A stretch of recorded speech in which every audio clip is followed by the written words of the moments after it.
want to take just a second to talk to some of my Protestant friends.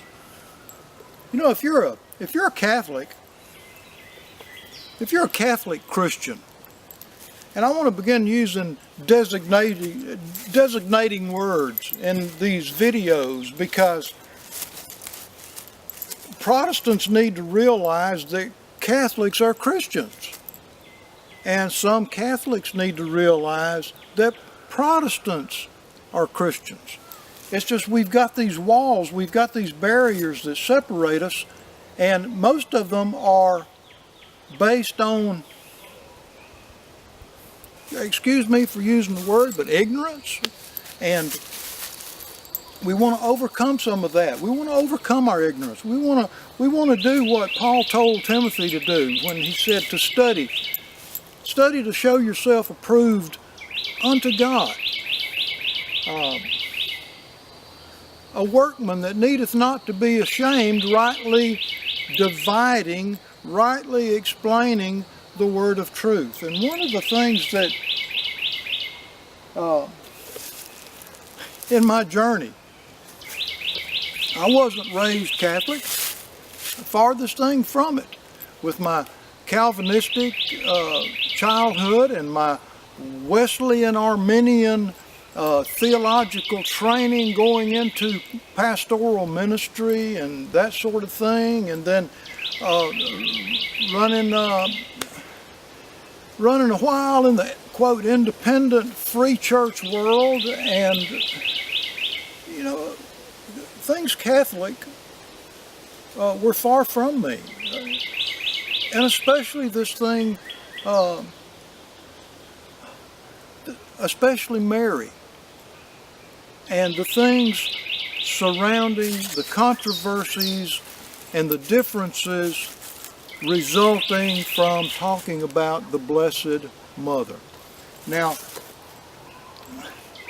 it's kind of an interesting story.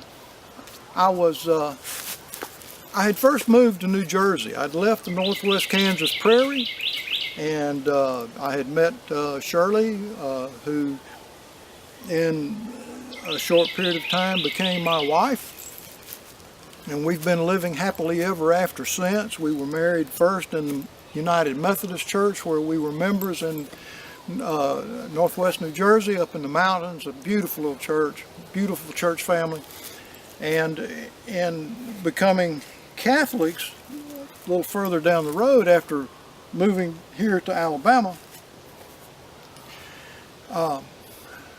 We had to go through the annulment process because of former marriages, and that was an interesting trip. But while living in New Jersey, Shirley and I were out at a yard sale. We were visiting yard sales, something to do, pastime type thing. And I stumbled upon a little book that, for me, started opening my eyes in a very real and significant way regarding Mary. And the little book, the title of the book, and if you got a few bucks to spend, order this, read it. Whether you throw in the Protestant towel and become Catholic, it doesn't matter to me one way or the other, but educate yourself and see what the early church had to say about Mary. That's important. Mary in the documents of the church. And the little book, it's not an exhaustive detailing of everything that the church says or that the early church writers had to say about Mary, but it's succinct, it's to the point. Inside cover has the Imprimi Potest, it has the Nihil Obstat and the Imprimatur, which are marks of authenticity, stating that there's nothing doctrinally erroneous going on in these pages. And this is what the church accepts. And the little book is written by a Jesuit priest written by Father Paul Palmer, and it was published in 1952. And anytime you can pick up a book that was written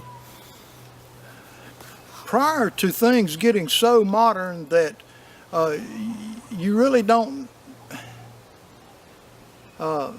really have anything definitive, but anytime you can pick up a book that was written especially regarding theology and personal discipline in living out theology, you might call it applied theology or practical applied theology, those are good books to read. I recommend this one, Mary and the Documents of the Church. It's a great little read. It's eye-opening. And he's quoting some very important, significant people in the life of the church. He talks about some of the heresies regarding Mary early on in the book. He talks about what Justin Martyr, one of the early martyrs in the church, he talks about what Justin Martyr had to say about Mary. Talks about what St. Irenaeus had to say. Tertullian. We're talking about people in the first couple of centuries, the first century, the second century, up through like the 4th century, those early guys who had studied at the feet, the first of them had studied at the feet of the apostles that Jesus ordained, and they taught their disciples taught their disciples, handing on traditions that we still today honor, respect, and emulate as Catholics. And that's where that all comes from. So, and he talks about some later documents, later in church history, up to more modern church documents. And that's a great little book. Pick it up, read it.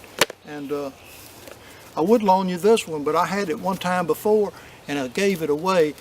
So we ordered this one, and this one don't leave my sight.